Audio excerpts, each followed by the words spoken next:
naman sa presyo ng Noche Buena items at iba pang usapin, makakapanayam natin si Department of Trade and Industry DTI Director Vic Dimagiba. Good morning po, sir. Ay, good morning po. Good morning po sa inyo at sa mga nakikinig po ngayong araw na ito. Ito po ang ating may paglilingkod. Magandang umaga po, sir. Pag-usapan po muna natin yung Noche Buena items, ano po? Kasi usually po, ito yung binibili ng ating mga kababayan. Siyempre, kapag ngayong panahon ng Kapaskuhan. Ayon po sa Association ng Supermarket Owners, posible raw tumaas yung presyo ng mga Noche Buena item dahil sa pinapatupad daw na daytime truck ban. Maaari po pa talagang taasan ng presyo ng mga ganitong bilihin, sir, dahil dun sa truck ban? Wala pong matotohanan yun. Unang-una po, ang MMDA nagpalabas na po ng bagong circular, ng bagong schedule ng truck ban. Subalit, in-exempt po nila ang mga perishable at agricultural products.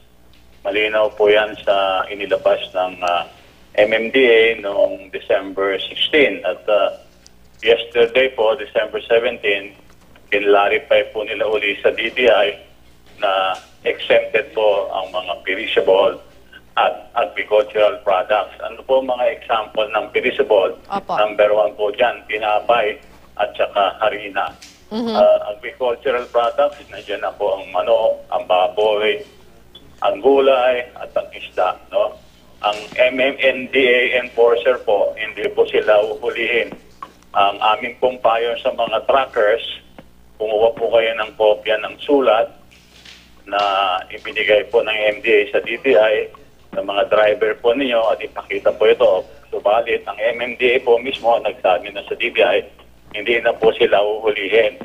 Nagkaroon lang po ng konting unintentional omission, natanggal po yung word na perishable doon sa unang circular ng exemption. So, malinaw po, sir. Sige po. Malinaw po yun. Pangalawa po, huwag po natin kalimutan, tayo po ay nasa estado pa ng national calamity. No? Correct. Yung Proclamation 682. Lahat po ng presyo ng basic necessities and prime commodities, yan po ay naka-price freeze, no? Base po sa mga presyo inathala ng DTI a week after Typhoon Yolanda.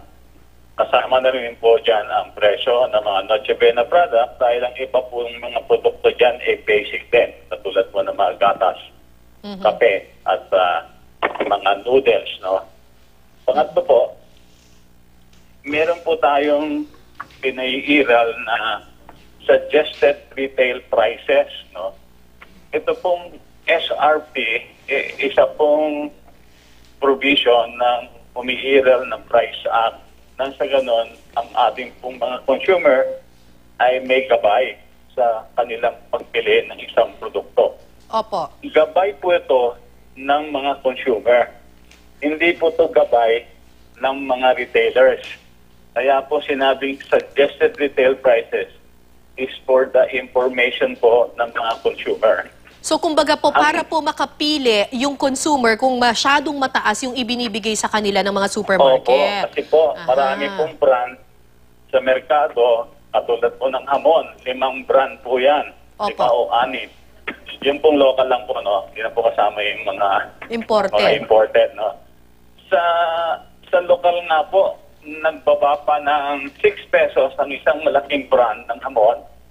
Doon po sa kanyang inilithala na SRP Mas mababa pa sa SRP. Opo, mababa po ng 6 pesos. Sa point of view pa lang po yun ng manufacturer, no? At the level po ng supermarket, lalo na po yung mga lalaki, maaari pong mababa pa yan. Dahil nagko-compete po ang mga supermarket at nagko-compete po din yung mga brands, no? In fact, SRP is a guide to consumer. Ang aming pong experience sa DTI, mababa pa po ang presyo ng mga basic goods sa SRP. Hirang-hira po yung talagang pumapalo po sa eksakto sa SRP. Bakit po ginawa po yung SRP? Kasi po ang price up, ipinagbabawal po ang tinatawag po nating profiteering. Ano po ibig sabihin ng profiteering? Ang profiteering po ay yung pagbebenta ng isang produkto beyond its true worth. Kung ano yung talagang sinabing presyo niya.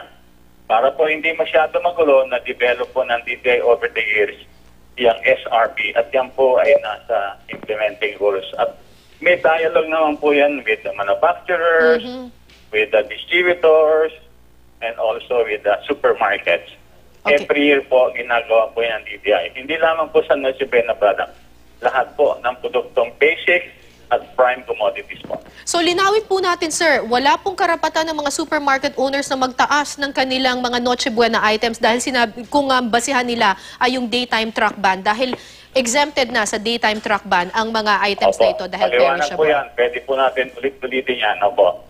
Opo, sir. Ngayon, ang advice niyo po sa publiko ay tingnan kung ano yung SRP or suggested retail price at saka dito ay ikumpara kung kayo ba ay niloloko ng inyong mga supermarket owners at sila ba'y masyadong nagtataas ng presyo, sir? Ganun po. Kasi po kami nagkabit ng mga posters Opo. ng SRP ng Noche Buena products sa mga grocery supermarket. And this week po, siguro po bukas Thursday, ilabas na po namin yung report ng aming price monitoring for the week. Alam naman po nyo, last week, tayo po ay nakamonitor ng 6 na mga supermarket groceries na lampas sa SRP ang pagbibenta nila ng Noche Buena product. And 4 of them, on the spot, nag-adjust po ng presyo pababa. So, good news naman po din. We have to really intensify our monitoring. At sa ganun naman po, may halaga po ating paglalathala at pag-post ng mga SRP ng Noche Buena product. Okay. Sir, meron po bang parusa yung mga supermarket owners na maglalagay o magpapatong ng sobra-sobra doon sa suggested retail price? At ano po ang pwedeng tawagan ng ating mga kababayan kung sakaling may na-monitor sila na ganitong mapagsamantalang mga supermarket?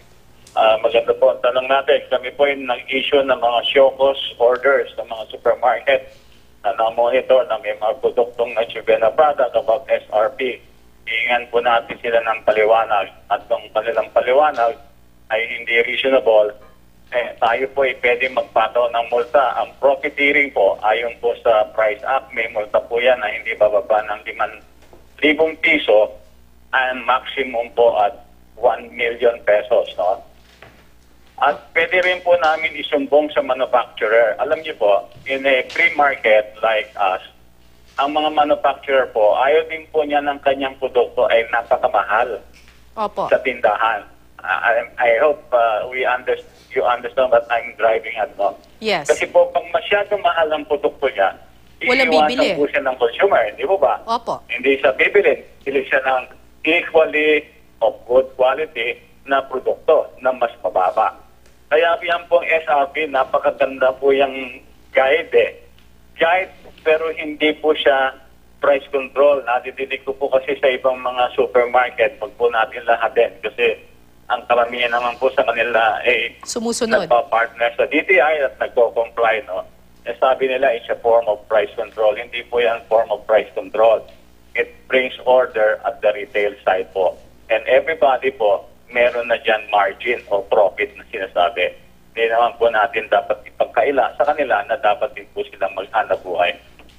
Opo. Director Dimagima, meron din po dagdag na katanungan ng aking co-anchor Sige po, na si go ahead Howie po. Severino. Howie? Director, pinag-uusapan din kasi kung magkakaroon ng epekto sa mga presyo yung pagtaas ng power rates naman ng Meralco. Kasi narinig namin yung ilang manufacturers nagbabala na posibleng magkaroon ng inflation. Magkakaroon ba ng impact sa mga, halimbawa, sa mga Noche Buena items, itong pagtaas ng kuryente? Sa basic goods po, ang sagot po namin dyan dahil meron po tayong estado ng national calamity, hindi po pwedeng gumalaw ang presyo.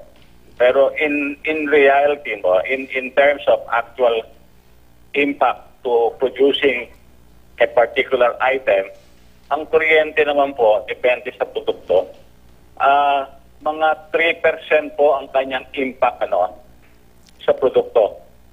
Ganun maliit lang po. May mga produkto po na malaki impact ng power. No? I think hindi naman po ito pagkain. Ito ay simento. No?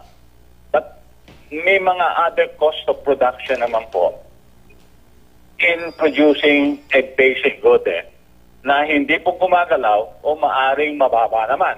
No?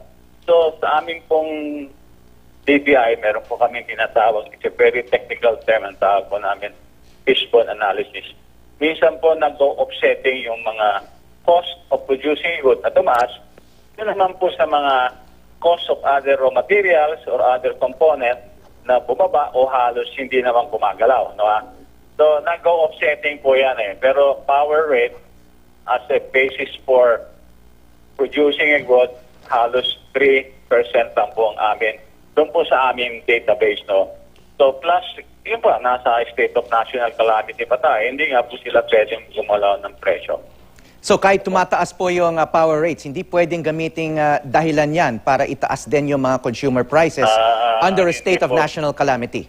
Tama po tayo. Yan po ang ating condition po sa panahon ngayon at hindi pa ito nalilip unless sooner lifted po ng Pangulo. Nandiyan pa po tayo sa estado na yan. Okay, maraming salamat po, DTI Director Vic Dimagiba. Okay, salamat po.